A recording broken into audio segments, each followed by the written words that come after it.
ಇಂದೇ ಡೌನ್ಲೋಡ್ ಮಾಡಿ ಮತ್ತು ನಿಮ್ಮ ನೆಚ್ಚಿನ ಶೋಗಳನ್ನು ಆನಂದಿಸಿ. ನನಗೆ ನಿನ್ನ ಸೆಂಟಿಮೆಂಟ್ ಅರ್ಥ ಆಗುತ್ತಮ್ಮ.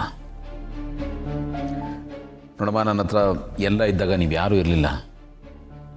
ನಿನಗೆ ಮಾತೇ ಬರ್ತಿರಲಿಲ್ಲ, ನೀನಾಗಿರಲಿಲ್ಲ. ಈಗ ನನ್ನ ಹತ್ರ ಏನೂ ಇಲ್ಲ, ಬಟ್ ನೀವುಗಳು ನನ್ನ ಜೊತೆಗಿದ್ದೀರ. ನಿಮ್ಮ ಪ್ರೀತಿ ಸಿಕ್ಕಿದೆ, ಹೆಂಡತಿ ಮಕ್ಕಳು ಪ್ರೀತಿ ಸಿಕ್ಕಿದೆ, ಸಂಸಾರ ಸರಿ ಹೋಗಿದೆ. ಇದಕ್ಕಿಂತ ಇನ್ನೇನಮ್ಮ ಬೇಕು? ಮತ್ತ್ಯಾಕೆ ಈ ಮೋಹ ನಾನು ಮೊದಲಿನ ಥರ ಆಗಬೇಕು ಅಂತ? ನಾನು ಬಯಸಿದ್ದು ನನಗೆ ಸಿಕ್ಕಿದೆಯಲ್ಲ, ಇನ್ನೇನಾಗಬೇಕು ಹೇಳು?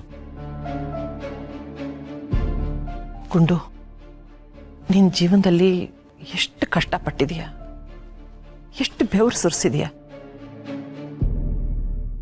ಊಟ ನಿದ್ದೆ ಎಲ್ಲನೂ ಬದಿಗಿಟ್ಟು ಬಡ್ದಾಡಿದೀಯ, ಒದ್ದಾಡಿದೀಯ.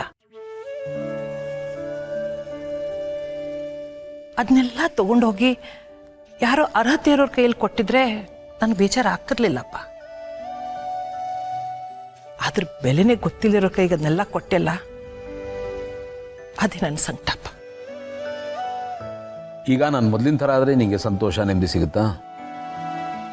ನನಗೆ ಸಂತೋಷ ನೆಮ್ಮದಿ ಸಿಗುತ್ತೆ ಅನ್ನೋದಷ್ಟೇ ಅಲ್ಲಪ್ಪ, ಒಳ್ಳೆಯವರಿಗೆ ಒಳ್ಳೆಯದೇ ಆಗಬೇಕು. ಯಾವಾಗಲೂ ಒಳ್ಳೆತನನೇ ಗೆಲ್ಲಬೇಕು. ಒಳ್ಳೆಯವ್ರಿಗೆ ಯಾವತ್ತೂ ಅನ್ಯಾಯ ಆಗಬಾರ್ದು. ಇದಷ್ಟೇ ನನ್ನ ವಾದ. ನೋಡು, ಜಗತ್ತಲ್ಲಿ ಯಾವತ್ತಿದ್ರೂ ಒಳ್ಳೆತನನೇ ಕೊನೆಯಲ್ಲಿ ಗೆಲ್ಲಬೇಕು. ಅದನ್ನು ನೀನು ಸಾಬೀತುಪಡಿಸ್ಬೇಕಪ್ಪ. ನೋಡ್ಕೊಂಡು, ನಾನೀಗ ಬರೀ ನನ್ನ ಬಗ್ಗೆ ಆಗಲಿ, ನಿಮ್ಮ ಬಗ್ಗೆ ಆಗಲಿ, ಮಕ್ಕಳ ಬಗ್ಗೆ ಆಗಲಿ ಯೋಚನೆ ಮಾಡ್ತಿದ್ದೀನಿ ಅಂತ ಅಲ್ಲಪ್ಪ. ನಮ್ಮ ದಿವಾನ್ ಮನೆತನಕ್ಕೆ ಒಂದು ಜವಾಬ್ದಾರಿ ಅಂತ ಇತ್ತು. ಅದನ್ನು ನೀನು ಎಷ್ಟೋ ವರ್ಷ ನಡೆಸ್ಕೊಂಡು ಬಂದಿದೀಯ.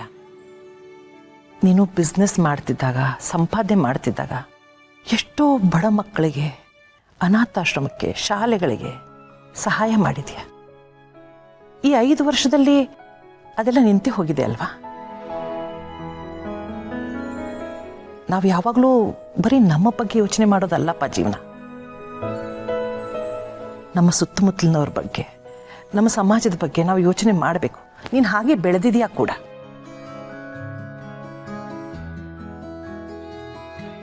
ಅದನ್ನೆಲ್ಲ ಜ್ಞಾಪಿಸ್ಬೇಕು ಅಂತಾನೆ ಬಂದೆ ಕಣಪ್ಪ. ಗುಂಡು, ನೀನೀಗ ಮಾಡ್ತಿರೋ ಕೆಲಸ ಕಮ್ಮಿ, ಅದು ಕೀಳ್ಮಟ್ಟದ್ದು ಅಂತ ನಾನು ಹೇಳ್ತಾ ಇಲ್ಲಪ್ಪ. ಆದರೆ ನೀನು ಮೊದಲು ಮಾಡ್ತಿದ್ದೆಲ್ಲ ಸತ್ಕಾರ್ಯಗಳು, ಅವನ್ನೆಲ್ಲ ಮಾಡೋದಕ್ಕೆ ಈ ಕೆಲಸದಿಂದ ಸಾಧ್ಯ ಇಲ್ಲಪ್ಪ. ಅದಕ್ಕೆ ಯಾವುದಾದ್ರೂ ಒಂದು ಸಣ್ಣ ಬಿಸ್ನೆಸ್ ಶುರು ಮಾಡಿಕೊಂಡ್ರೆ ನೀನು ಮೊದಲಿನ ಥರ ಆಗ್ತೀಯ. ನೀನು ಮೊದಲಿನ ಥರ ಆಗೋದನ್ನು ನೋಡಬೇಕು ಅಂತ ಬರೀ ನಾನಲ್ಲಪ್ಪ, ತುಂಬ ಜನ ಕಾಯ್ತಿದ್ದಾರೆ.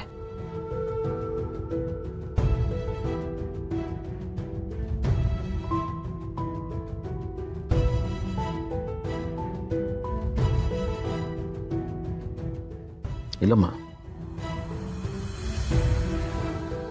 ನೀವು ಹೇಳಿದ್ದು ಸರಿಯಾಗಿದೆ. ಈಗ ನನ್ನ ಸಂಸಾರ ಸರಿ ಹೋದ್ಮೇಲೆ ನಾನು ಸ್ವಾರ್ಥಿಯಾಗಿ ಮನೇಲಿ ಕೂತ್ಕೋಬಾರ್ದು. ಅಮ್ಮ, ನಾನು ಏನು ಕಳ್ಕೊಂಡಿದ್ದೀನೋ ಅದರ 10 ಪಟ್ಟು ದುಡಿದು ನಿನ್ನ ಕಾಲು ಬಿಡಕ್ಕೆ ತಂದು ಹಾಕ್ತೀನಮ್ಮ. ನಿಮ್ಮ ಆಸೆ ನಾನು ನೆರವೇರಿಸ್ತೀನಿ.